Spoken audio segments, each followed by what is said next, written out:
Good afternoon. This is Rick with Hit and Run Candlesticks. It is the closing bell from the live trading room.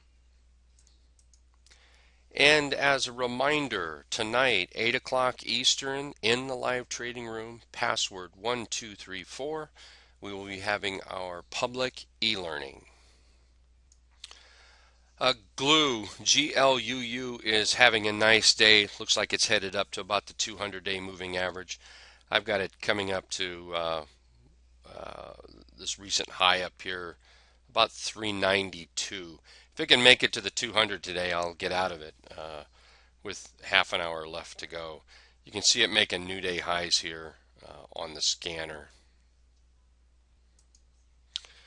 This DVR is turning out to be a pretty nice trade. We currently have 10% in it. I'm going to hold this overnight. Looks like it's going to close over the 34 and the 50 simple.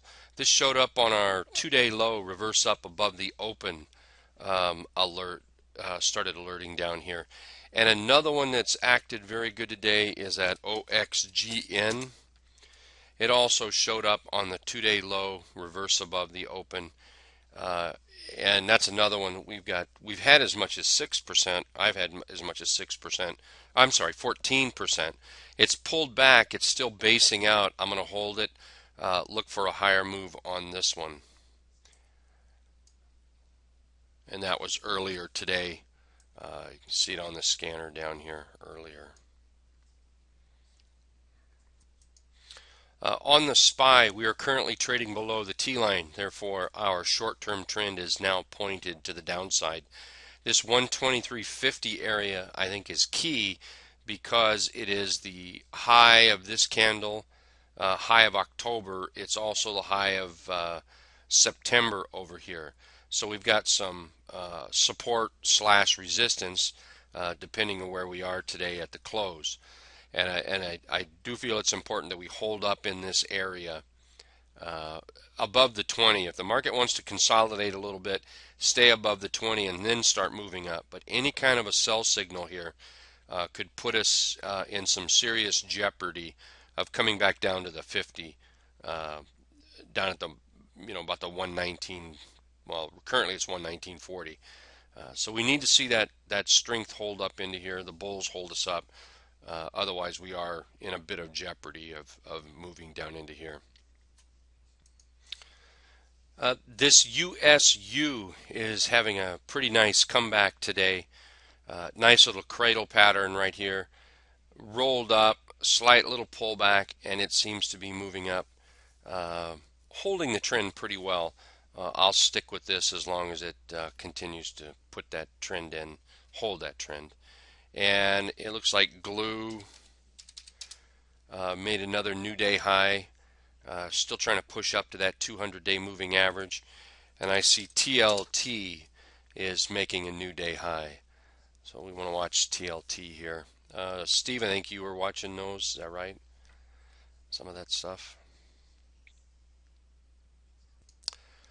Jojo, yeah, Nuance is looking pretty good, but I think I would like to see Nuance take out today's high. So if it shows a little strength tomorrow, takes out today's high, then I think we could have something in Nuance. That's nice, Larry. Did you get that off the alert that you had made crossing up over the 200-day? PXD is one I see that's also coming up above the 200 on a gap up. And SBGI is another one, little doji gap up above that 200-day that I saw came up on that alert. I've got it over here, kind of spying on it, seeing how it's doing. True, lots of possible J hooks out there, and we definitely need that follow through to come in. Here's HSNI. This is coming up on the gap up through the 20 simple, 34 exponential, and 50 simple. Once it gaps up through all of those, it starts to alert, and this one's showing up. Nice little bull kicker type signal. I say type because it does have that wick there, but This is one I would look at for a breakout tomorrow. If it gives us that breakout, we probably want to be in it. And just a reminder, this evening, 8 p.m. Eastern in the live trading room. Right after the close, I'll change the password so it'll be open to the public. And that password is 1234. Hope to see you there. Have a great evening.